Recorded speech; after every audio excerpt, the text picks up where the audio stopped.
السلام عليكم ورحمة الله وبركاته. الحمد لله رب العالمين، والصلاة والسلام على سيد المرسلين نبينا محمد وعلى آله وصحبه أجمعين. أما بعد. ప్రియ విద్యార్థులారా, అల్హమ్దులిల్లాహ్, మనం ఇప్పుడు సూరతున్ నాజిఆత్ యొక్క తఫ్సీర్ వ్యాఖ్యానం తెలుసుకోబోతున్నాము.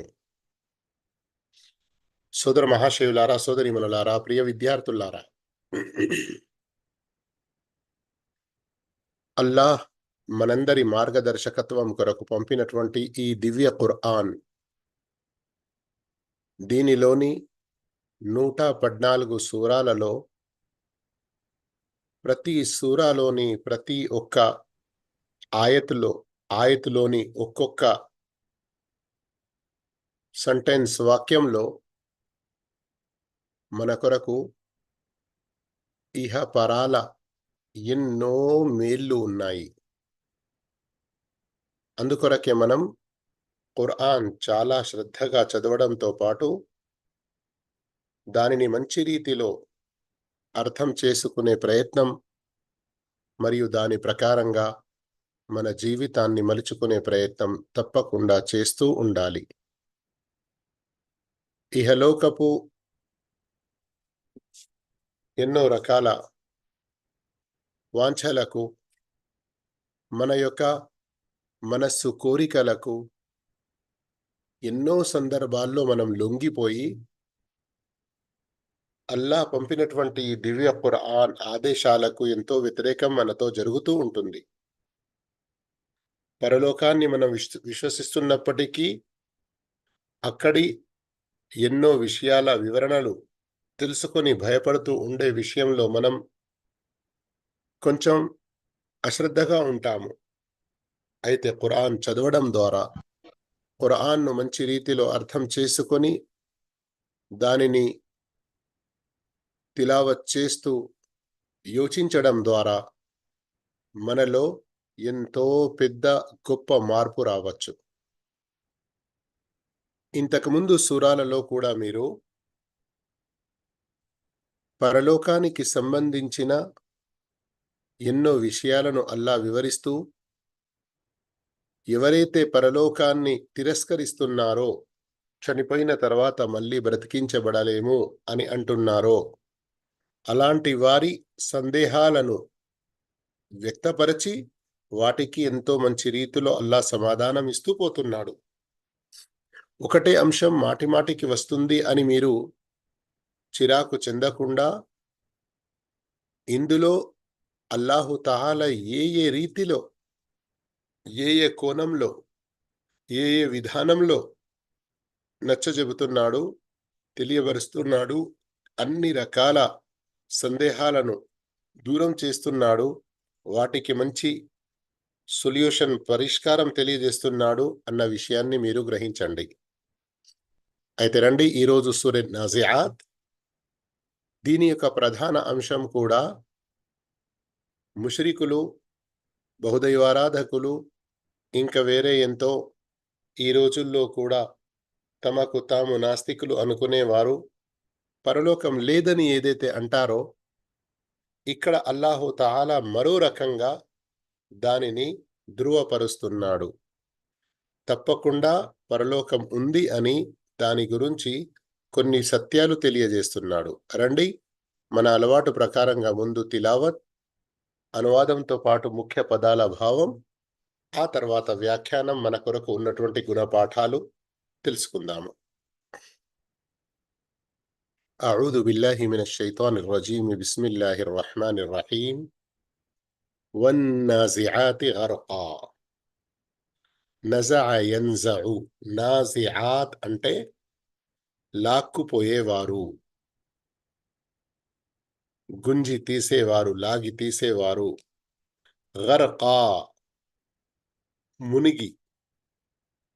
ఏంటి దీని భావం? నేను తర్వాత వ్యాఖ్యానంలో చెప్తాను. ప్రస్తుతం పదాల యొక్క భావంపై మీరు దృష్టి వేస్తూ కొంచెం అర్థం చేసుకునే ప్రయత్నం చేయండి. వా అంటే సాక్షి, ప్రమాణం అన్న మాట ఇంతకుముందు ఎన్నో సందర్భాల్లో మనం విని ఉన్నాము. వన్నాజిఆతి గర్క, మునిగి నిర్దాక్షిణ్యంగా ప్రాణాలు తీసుకునేవారు, లాక్కుపోయే వారి సాక్షిగా. వన్నాషితాతి నష్తా, ఈ నషత యన్షితు నష్తా అని ఏదైతే వచ్చిందో అది ముడిని విప్పడం అని చెప్పడం జరుగుతుంది. కానీ ఇక్కడ ఏంటి, ఏదైనా ఒక సంచి గాని ఇంకా ఏదైనా వస్తువు గాని దానికి ముడి వేసి ఉంటే విప్పిన తర్వాత అందులో నుండి ఏదైనా వస్తువు బయటికి రావడం ఎంత సులభతరంగా ఉంటుంది కదా. ఇక్కడ ఆ అసలు ఉద్దేశాన్ని చెప్పడం జరుగుతుంది. వన్నాషితాతి నష్తా, ముడిని విప్పి విడిపించే వారి సాక్షిగా.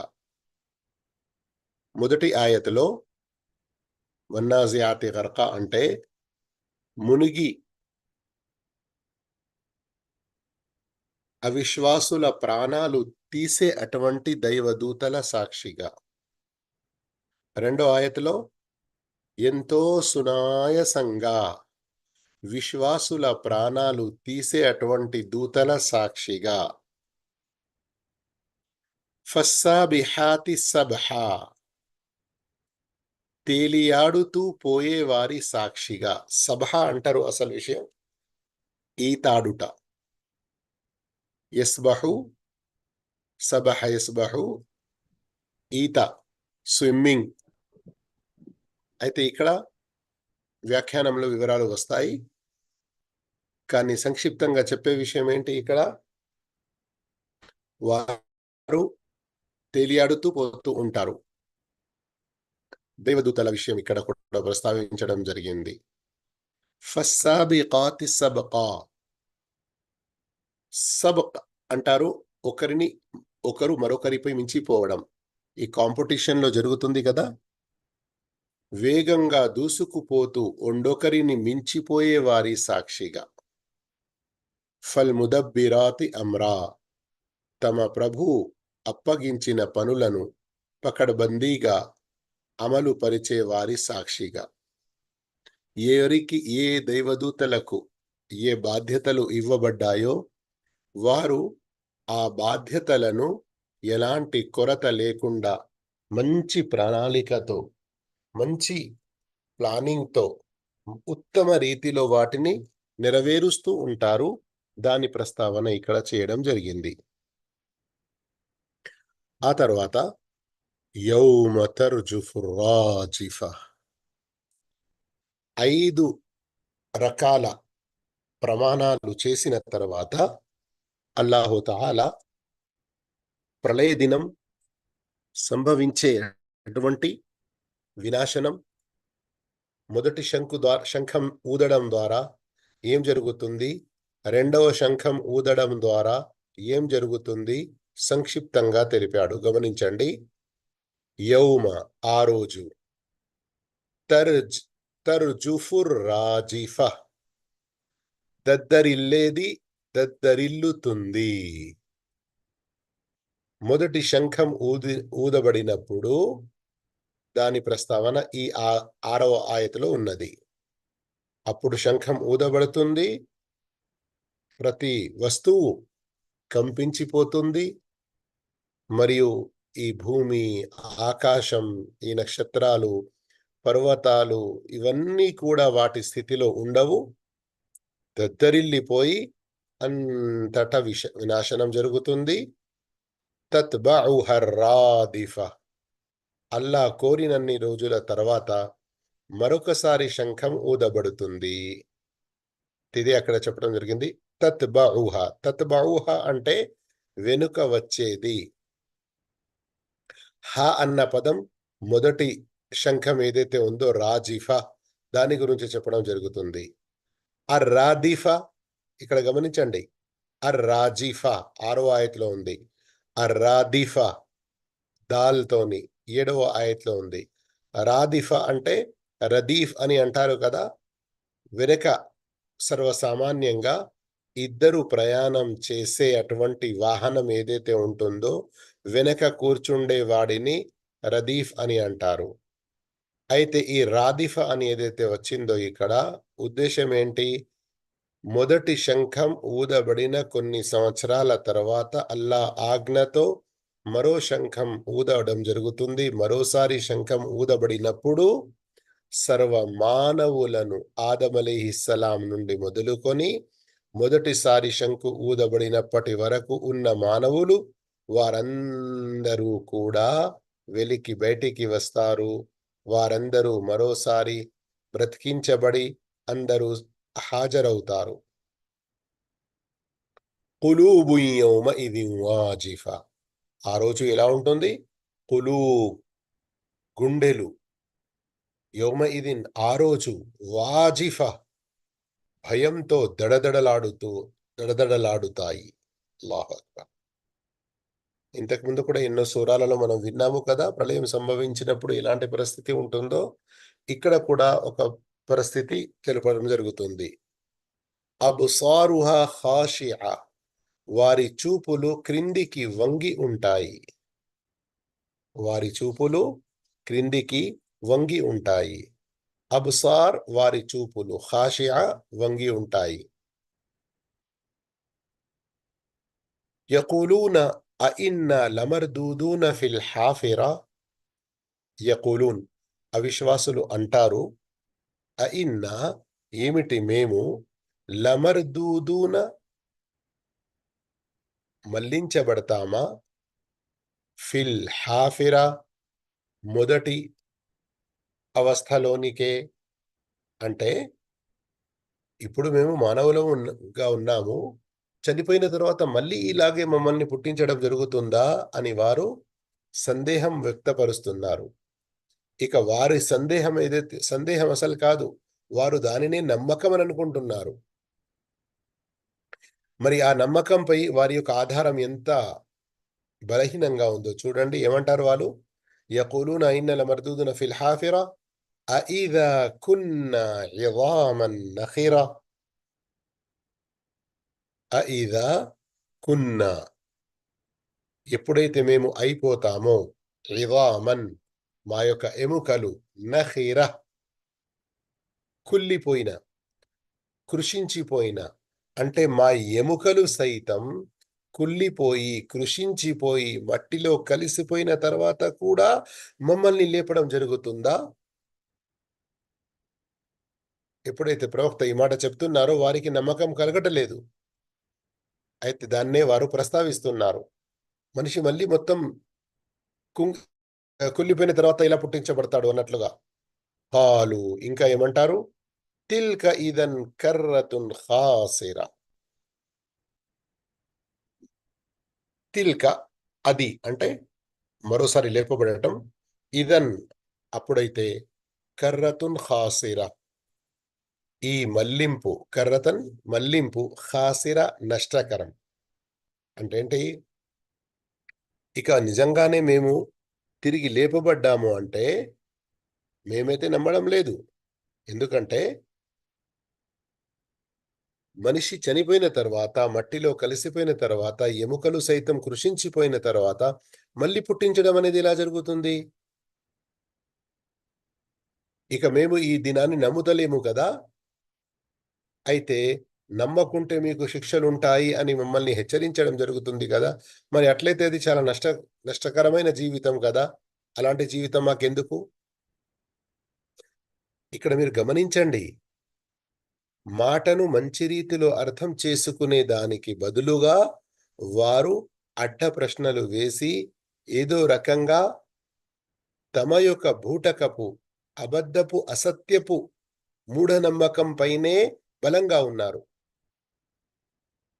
ఈ 3 ఆయతుల భావం మీకు అర్థమైందా? 4 ఆయతులు 10, 11, 12, 13. ఫఇన్నమా హియ జజరతున్ వాహిద అని అల్లాహు తాలా ఇక్కడ హెచ్చరిస్తున్నాడు. కానీ పై 3 ఆయతులో మరోసారి శ్రద్ధగా వినండి.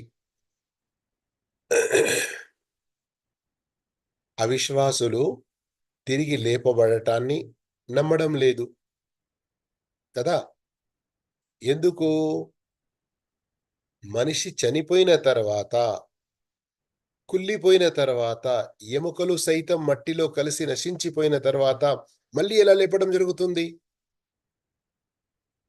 ఈ విధంగా వారు తమ ఆధారం చూపుతున్నారు. అయితే పరలోక దినాన్ని నమ్మని వారికి శిక్షలు ఉంటాయి అని హెచ్చరించడం జరిగింది కదా! ఇంతకుముందు కూడా మీరు విన్నారు ఎన్నో ఆయతులలో. ఆ మాటను దృష్టిలో పెట్టుకొని మళ్ళీ ఏమంటున్నారు?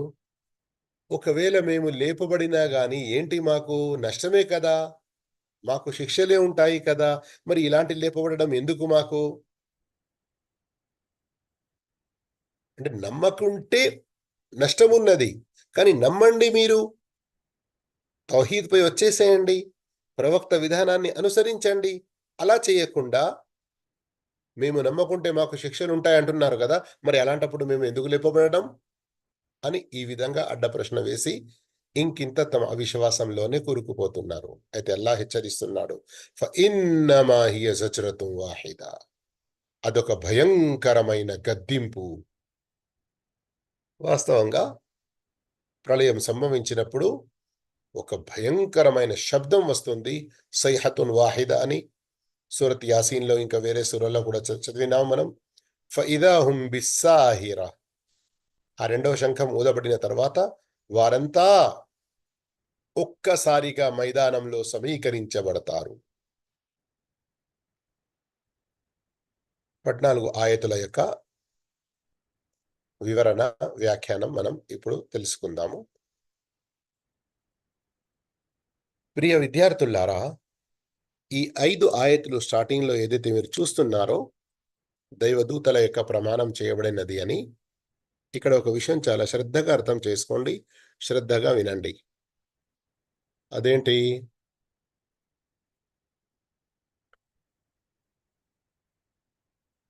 మక్కా అవిశ్వాసులు ఈ పరలోక దినాన్ని నమ్మేవారు కాదు. ఈ మాట ఇంతకుముందు ఎన్నోసార్లు చెప్పడం జరిగింది. అల్లాహ్‌ను నమ్మేవారు. సృష్టికర్త, పోషణకర్త, విశ్వాన్ని నడిపేవాడు అని. కానీ అల్లాహ్ ఆరాధనలో భాగస్వామిగా చేసేవారు. మరియు ప్రవక్త ముహమ్మద్ సల్లల్లాహు అలైహి వసల్లంని నమ్మేవారు కాదు ప్రవక్త అని.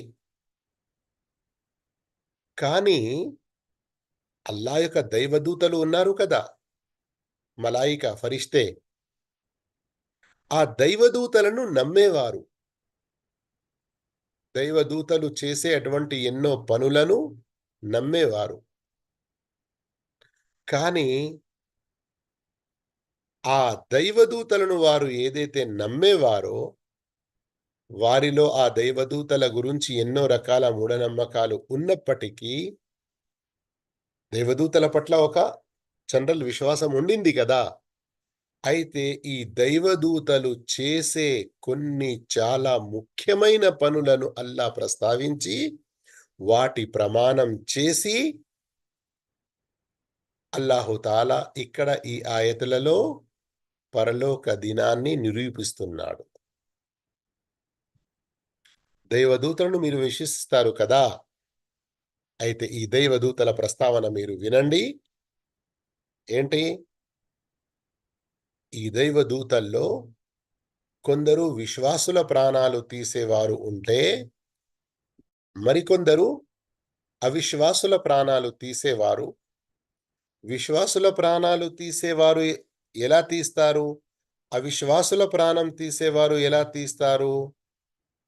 వాటి ప్రస్తావన మనకు ఇక్కడ సంక్షిప్తంగా చెప్పడం జరిగింది. మీరు చూస్తున్నట్లు మొదటి ఆయతులో మునిగి, లాగి ప్రాణాలు తీయడం అంటే ఇక్కడ అవిశ్వాసుల ప్రాణాలు. మరి ఎంతో సునాయాసంగా ముడి విప్పిన తర్వాత అందులో ఉన్న వస్తువు ఎలా సులభంగా బయటికి వస్తుందో అంత సులభంగా ప్రాణాలు విశ్వాసులవి తీస్తారు దైవదూతలు. సోదర మహాశయులారా, సోదరిమణులారా, ఈ విశ్వాసుల ప్రాణాలు తీసే ఈ ప్రస్తావన, అవిశ్వాసుల ప్రాణాలు తీసే దైవదూతల ప్రస్తావన ఎలా తీస్తారు అన్నది వేరే ఎన్నో హదీసుల్లో ప్రవక్త సల్లల్లాహు అలైహి వసల్లం చాలా వివరంగా చెప్పి ఉన్నారు. ఉదాహరణకు మీరు ఇక్కడ చూడగలరు, సునన్ ఇబ్ను మాజాలోని ఈ హదీత్ షేఖ్ అల్బానీ రెహమహుల్లా సహీ అని చెప్పారు. ఏంటి హదీస్ ప్రస్తావన? అబూ హురైరా రదియల్లాహు తాలాను ఉల్లేఖించారు. ప్రవక్త సల్లల్లాహు అలైహి వసల్లం చెప్పారు, అల్ మయ్యితు తహ్దురుహుల్ మలాయిక, దైవదూతలు ఇక చనిపోయే మనిషి వద్దకు హాజరవుతారు. ఆ చనిపోయే మనిషి గనుక సాలిహన్, పుణ్యాత్ముడై ఉంటే, కాలు, ఆ దేవదూతలు అంటారు, ఉఖ్రుజీ అయ్యతుహన్ నఫ్సు తయ్యిబ కానత్ ఫిల్ జసది తయ్యిబ్ ఉఖ్రుజీ హమీద వఅబ్షిరీ బిరౌహిన్ వరైహాన్ వరబ్బిన్ గైరి గద్బాన్. అల్లాహు అక్బర్. గమనించండి. ఓ మంచి శుభకరమైన ఆత్మ, ఓ మంచి ఆత్మ, బయటికి వచ్చేసేయి. నీవు ఒక మంచి శరీరంలో ఉంటివి ఇప్పటి వరకు. నిన్ను ప్రశంసించడం జరుగుతుంది. ఈ ప్రశంసనలతో నీవు బయటికి వచ్చేసేయి. మరియు సంతోష వార్త, శుభవార్త అందుకో. స్వర్గం నుండి వచ్చే మంచి గాలులు మరియు సువాసనలు, ఎంతో విశ్రాంతిగా ఉండే స్థలం వైపునకు నీవు వెళ్తున్నావు. మరియు ఏ ప్రభు వైపునకు నీవు వెళ్తున్నావంటే, ఆ ప్రభువు నీపై ఏమాత్రం ఆగ్రహంగా లేడు. ఇలాంటి ఈ మంచి పదాలు, మంచి పలుకులతో అతన్ని ప్రశంసిస్తూ అతని యొక్క ప్రాణం ఏదైతే తీయడం జరుగుతుందో దాన్ని తీసుకొని ఆ దైవదూతలు వెళ్తారు. ఎక్కడి వరకు? థుమ్మ యఅరుజు బిహా ఇల సమా, ఆకాశం వైపునకు ఎక్కుతారు. అక్కడ వారి కొరకు ద్వారం తెరిపించడం జరుగుతుంది. ఆకాశంలో ఉన్న దైవదూతలు అడుగుతారు, ఎవరి ఆత్మ ఇది? ఈ తీసుకుపోయేవారంటారు, ఈ మంచి ఆత్మ మంచి శరీరంలో ఉండినది, అల్లాను విశ్వసించే అటువంటి మనిషి యొక్క ఆత్మ ఇది అని చాలా ప్రశంసలు కురిపిస్తూ ఉంటారు. అప్పుడు ఆ మొదటి ఆకాశంలో ఉన్నటువంటి దైవదూతలు మర్హబన్, స్వాగతం, సుస్వాగతం, బిన్ నఫ్సి తయ్యిబ కానత్ ఫిల్ జసది తయ్యిబ్ ఉద్ఖులి హమీద వఅబ్షిరి బిరౌహిన్ వరైహాన్ వరబ్బిన్ గైరి గద్బాన్. ఈ విధంగా అవే పలుకులతో నీవు కూడా వచ్చేసేయి, ఇక ప్రవేశించు, నీ కొరకు ద్వారాలు తెరవబడుతున్నాయి అని ప్రశంసించడం జరుగుతుంది. ఈ విధంగా ఆ మొదటి ఆకాశం దైవదూతలు ఈ విధంగా ప్రశంసిస్తూ స్వాగతం పలుకుతూ కలిసి దానిపై ఆకాశం వరకు వెళ్ళి రెండో ఆకాశం ద్వారాలు తెరిపించడం జరుగుతుంది. రెండో ఆకాశం వారు కూడా ఇలాగే అడుగుతారు. ఈ విధంగా మొత్తం మూడో ఆకాశం, నాలుగవది, ఐదవది, ఆరవది, ఏడవది, తరువాత అల్లాతో సంభాషణ అనేది జరుగుతుంది. ఇల్లియీన్లు పెట్టడం జరుగుతుంది. వేరే హదీసుల ద్వారా ఆ విషయాలు మనకు తెలుస్తున్నాయి. ఇది ఇక్కడి వరకు విశ్వాసి అయిన, పుణ్యాత్ముడైన మనిషి చనిపోయేటప్పుడు తీ- చనిపోయేటప్పుడు అతని ఆత్మ ఎలా తీయడం జరుగుతుందో దాని ప్రస్తావన ఉండినది. ఇక ఇక్కడ నుంచి గమనించండి హదీసులో, వఇదా కాన రజులు సూ, అల్లా మనల్ని వీరిలో చేర్చకూడదు. ఒకవేళ మనిషి చెడ్డవాడయ్యేదుంటే, అవిశ్వాసి, పాపాత్ముడు, పుణ్యాలకు దూరంగా ఉండేవాడు, ఎన్నో విశ్వాసాలను తిరస్కరించేవాడు, పాపాత్ముడయ్యేదుంటే, కాల్, ఆ ప్రాణం తీసే దూత అంటాడు, ఉఖ్రుజీ అయ్యతుహన్ నఫ్సుల్ ఖబీథ, ఓ దుష్ట ఆత్మ, చెడ్డ ఆత్మ, బయటికి వచ్చేసేయి. కానత్ ఫిల్ జసదిల్ ఖబీథ్, చెడ్డ శరీరంలో ఉంటివి. ఉఖ్రుజీ రమీమతన్, గమనించండి ఇక్కడ పైన ఏం చెప్పారు? ఉఖ్రుజీ హమీదతన్, విశ్వాసుడైతే, పుణ్యాత్ముడైతే ప్రశంసలతో నీవు బయటికి వచ్చేసేయి. కానీ అదే ఒకవేళ అవిశ్వాసుడైతే, పాపాత్ముడైతే ఉఖ్రుజి రమీమతన్, నీకు ఇక్కడ ప్రశంసలు కాదు, నీ యొక్క చెడ్డ ప్రస్తావన ఉన్నది. నీ యొక్క చెడ్డ ప్రస్తావన ఉన్నది. నిన్ను ఓ రకంగా దూషించడం జరుగుతుంది. అంటే నీ యొక్క చెడు ప్రస్తావన చేయడం జరుగుతుంది. ఎంత చెడ్డవానివి, ఎంత పాపిష్టివి, ఎంత పాపాత్మునివి, ఎంత విశ్వాస మార్గానికి దూరం ఉన్నవాడివి, ఈ విధంగా. అల్లాహు అక్బర్. ఆ తర్వాత వఅబ్షిరి బిహమీమిన్ వగస్సా వఆఖర మిన్ షక్లిహి అజ్వాజ్. ఇక నీవు శుభవార్త అందుకో. నౌజుబిల్లా, అస్తగ్ఫిరుల్లాహ్. అల్లా మనల్ని కాపాడుగాక వాటి నుండి. దీని శుభవార్త బిహమీమిన్, సలసల కాకే వేడి నీరు యొక్క శుభవార్త, మరియు రక్తము, చీము ఇలాంటి వాటి పానీయాల శుభవార్త, మరియు వీటితో పాటు ఇలాంటి మరెన్నో చెడు శిక్షల యొక్క శుభవార్త అందుకో. మీకు ఆశ్చర్యం కలుగుతుంది కావచ్చు కదా. అబ్షిరి అన్న పదం ఉన్నది ఇక్కడ. బిషారా, శుభవార్త అందుకో. ఇది మంచి విషయం కాదు కదా, ఎందుకు శుభవార్త అందుకో అంటున్నారు? చెడ్డ విషయం కదా, శిక్ష కదా, మనిషి భరించలేని విషయం కదా, దాన్ని ఎలా శుభవార్త అని అంటారు? అసలు విషయం ఏంటంటే, అల్ జజాఉ మిన్ జిన్సిల్ అమల్ అని అరబీలో సామెత ఉన్నది.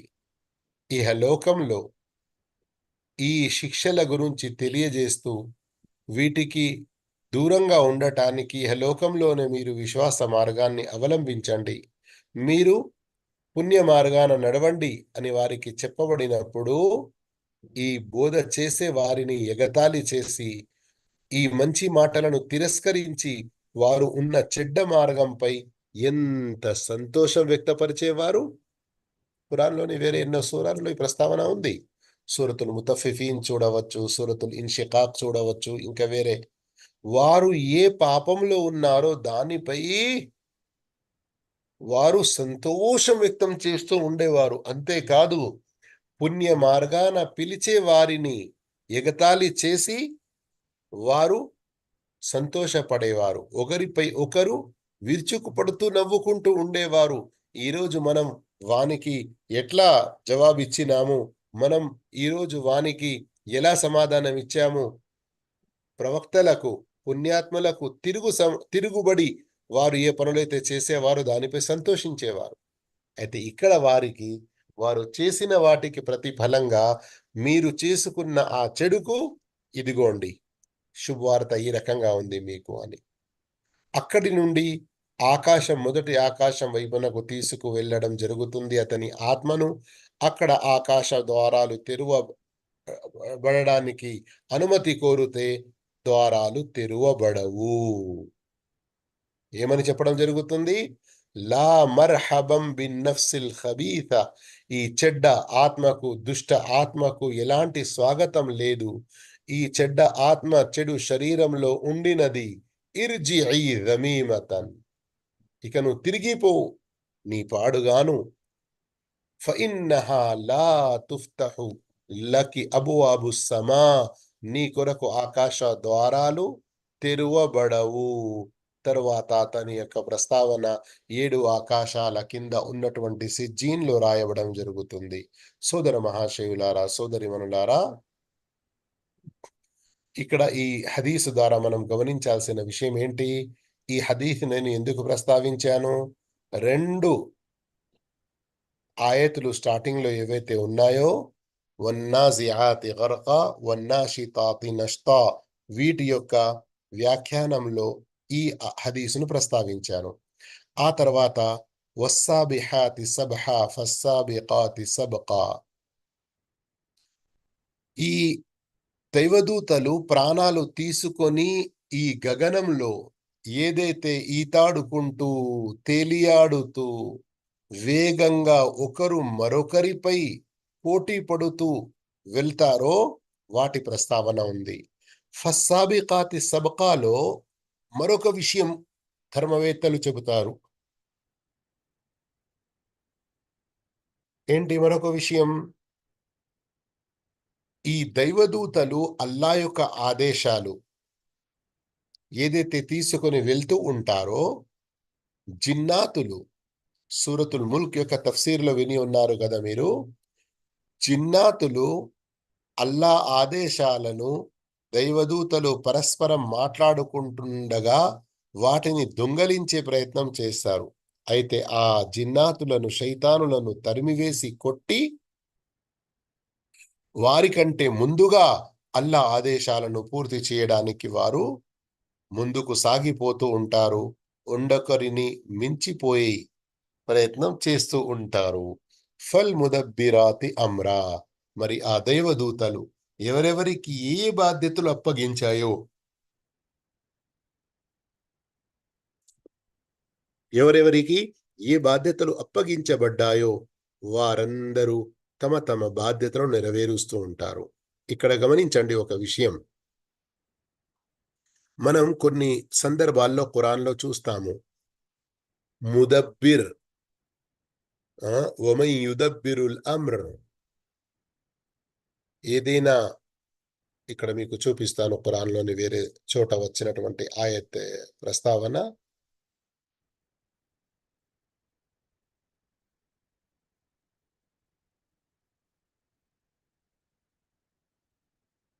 ఇదిగోండి.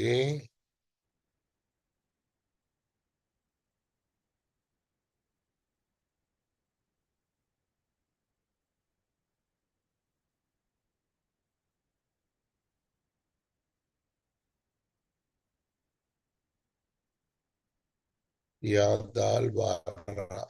హ్మ్. ఇక్కడ చూస్తున్నారు కదా, సూరత్ యూనుస్ ఆయత్ నంబర్ 3లోనే యుదబ్బిరుల్ అమ్ర్ అల్లా గురించి ఏం చెప్పడం జరిగింది? నిశ్చయంగా మీ ప్రభు అల్లాయే. ఆయన ఆకాశాలను, భూమిని 6 రోజులలో సృష్టించాడు. తర్వాత సింహాసనాన్ని, అర్షును అధిష్ఠించాడు. ఆయన యుదబ్బిరుల్ అమ్ర్ సమస్త వ్యవహారాలను నిర్వహిస్తున్నాడు. ముదబ్బిర్ ఫల్ ముదబ్బిరాతి అమ్రా అని ఏదైతే మీరు చదివారో సూరతు నాజియాత్‌లో దైవదూతల గురించి చెప్పడం జరిగింది. కానీ ఇక్కడ సూరత్ యూనుస్‌లో యుదబ్బిర్, ఈ ఏదైనా వ్యవహారాన్ని నడిపించేవాడు, నిర్వహించేవాడు కేవలం అల్లా అని చదువుతున్నాము. అయితే ఇలాంటి భావం ఖురాన్‌లో వేరే కొన్ని సందర్భాల్లో కూడా వచ్చి ఉంది. ఉదాహరణకు ఇక్కడ ఇదే సూరత్ యూనుస్‌లో ఆయత్ నంబర్ 31లో కూడా ఉంది.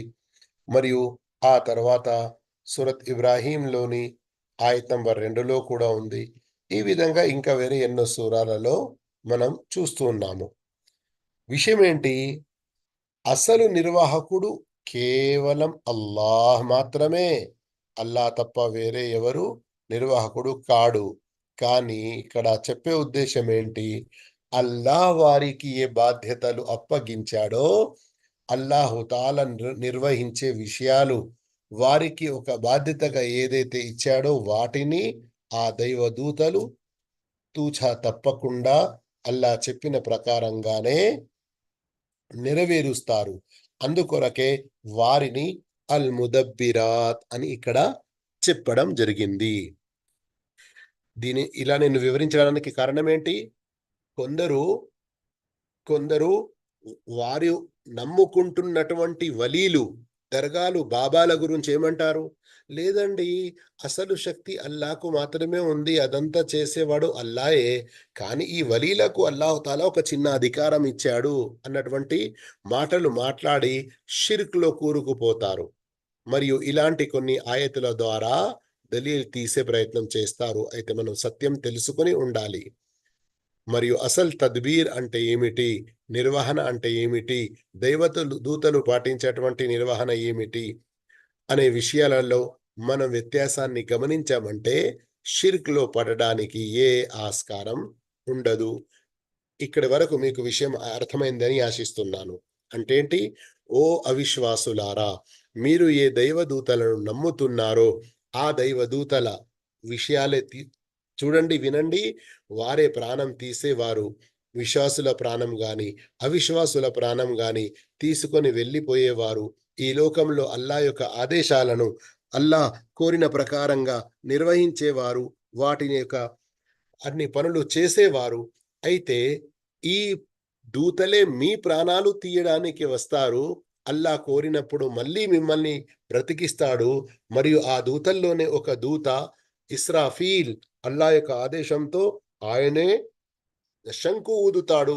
ఆ శంకు ఊదినప్పుడు మొత్తం ఏం జరుగుతుంది? దద్దరిల్లిపోతుంది. మరియు ఆ తర్వాత మరో శంకు ఊదుతాడు. తర్వాత అందరూ చనిపోయిన వారు పుట్టించబడతారు. ఒక పెద్ద మైదానంలో జమ అవుతారు. అయితే ఈ దైవదూతలను మీరు నమ్ముతున్నారు కదా! అలాంటప్పుడు ఈ దైవదూతలతో జరిగే ఈ విషయాలను ఎందుకు నమ్మడం లేదు? పరలోక దినాన్ని ఎందుకు మీరు సత్యంగా నమ్మడం లేదు? దాని ప్రకారంగా విశ్వాసం ఉంచుకొని మంచి పనులు చేయడంలో ఎందుకు ముందుకు రావటం లేదు? అన్నటువంటి విషయం ఇక్కడ తెలియజేయడం జరుగుతుంది. ఆ తర్వాత ఆయత్ నంబర్ 6, 7, 8, 9లో మీరు చూస్తున్నట్లుగా ఏం జరుగుతుంది? ఆ రోజు ప్రళయం జరిగినప్పుడు మనుషుల యొక్క పరిస్థితి ఏముంటుందో ఇంతకు ముందే మనం చదివి ఉన్నాము. వాస్తవానికి వాస్తవానికి విశ్వాసులు అయి ఉండేదుంటే వారిపై ఆ కష్టకాలం కొంతగా కష్టంగా ఏర్పడినా గాని వారికి అల్లా యొక్క సహాయం అనేది ఉంటుంది. అల్లా యొక్క నీడ అనేది ఉంటుంది. వారు ప్రశాంతంగా ఉంటారు. కానీ అవిశ్వాసులు, పాపాత్ములు, దుష్టులు వారు మాత్రం చాలా భయాందోళన పరిస్థితిలో ఉంటారు. మరియు వారు ఎంత భయకంపితులైపోతారంటే చూపు ఎత్తి పైకి మాట్లాడలేకపోతారు. చూపులు కిందికి వాలి ఉంటాయి. మరియు ఆ తర్వాత ఆయతులలో మీరు చూస్తున్నట్లుగా అల్లాహుతాల తెలియజేస్తున్నాడు. వారు ఎగతాళి చేసి ప్రవక్తలకు విరుద్ధంగా మాట్లాడి చనిపోయిన తర్వాత ఎలా మేము లేపబడతాము? మా యొక్క ఎముకలు సైతం కృల్లిపోతాయి, నశించిపోతాయి అన్నటువంటి ఆధారాలు చూపుతున్నారు. కానీ వాస్తవానికి మనిషిని తొలిసారి పుట్టించిన అల్లాహ్ మలిసారి పుట్టించడం ఏమాత్రం కష్టతరం కాదు. మరియు ఒకవేళ వారు విశ్వసించకుంటే వాస్తవంగా వారికి చాలా నష్టం జరుగుతుంది. కానీ ఒకవేళ పరలోక దినాన్ని, తౌహీద్‌ను, రిసాలతును విశ్వసించి నమ్మి దాని ప్రకారంగా జీవిస్తే వారికే ఎంతో మేలు మరియు శుభం అనేది ఉంటుంది. ఈ చివరి ఆయతిలో 13, 14లో మీరు గమనించండి. అల్లాహు తాలా అక్కడి ఆ ప్రస్తావన ప్రళయ దినాన ఏదైతే జరుగుతుందో తెలియజేస్తున్నాడు. ఒక్కసారి చాలా పెద్ద ఘోరమైన కేక వినబడినప్పుడు అందరూ సమాధుల నుండి లేసి హాజరవుతారు. మైదానంలో ఎక్కడైతే వారి తీర్పు జరుగుతుందో. హదీసుల్లో దీని గురించి ఆయత్ నంబర్ 14 యొక్క వివరణలో వస్తుంది. ప్రళయ దినాన అల్లాహు తాలా ఈ భూమిని మార్చేస్తాడు. ఈ ఆకాశం ఉండదు, ఈ భూమి ఉండదు. అయితే అక్కడ ఎలాంటి భూమి ఉంటుంది? అలాంటి ఏ ఏ భూమిపైనైతే ఒక్క పాపం కూడా జరిగై ఉండదు. మరియు అక్కడి ఆ భూమి అల్లాహ్ తాలా ఏదైతే ఆ రోజు ఏర్పాటు చేస్తారో ఆ భూమిలో ఇక్కడ ఏ వంపు, ఎత్తు అనేది ఉండనే ఉండదు. మొత్తం ఫ్లాట్‌గా ఉంటుంది. సమానంగా ఉంటుంది. మరియు ఆ యొక్క మైదానం అక్కడ ఏ ఒక్క రక్తపాతం జరిగి ఉండదు. మరియు అలాంటి ఆ మైదానంలో ఆదం అలైహిస్సలాం నుండి మొదలుకొని చిట్ట చివరి వరకు ప్రతి మనిషి హాజరై ఉంటాడు. ప్రతి మనిషి హాజరై ఉంటాడు. అల్లాహు తాలా లెక్క తీర్పు తీసుకోవడానికి చాలా కాలం తరువాత వస్తాడు. ఇక్కడి వరకు ఈ ప్రస్తావన ఉంది.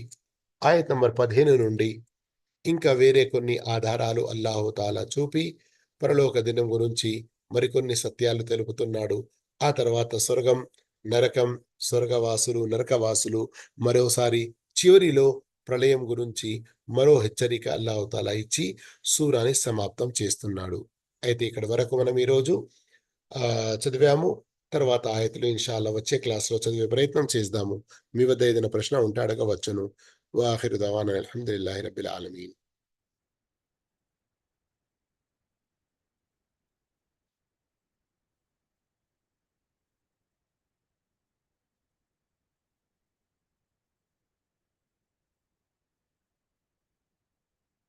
సరే మంచిది. సుబ్హానకల్లాహ్